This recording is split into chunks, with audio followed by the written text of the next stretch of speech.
Assalaamu calaykum waraxmatullaahi wabarakaatuh.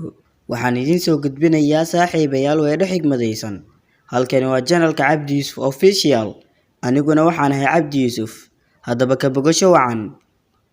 Ma joojin kartid hadallada dadka, laakiin ha ogolaan hadallada dadka inay ku joojiyaan. Jooji fikirka ah in duruufaha adag iyo dhibka weliga aad ku jiraysid. Sida xilliyada sanadka ay isu bedelaan ayay xaaladuhuna isu bedelaan. Noloshu waa wareeg, mana jiro wax sidooda ahaanaya weligood. Dadka wanaagsan waa sida shumici oo kale, waxay naftooda u dhibaan si ay dadka iftiin u siiyaan.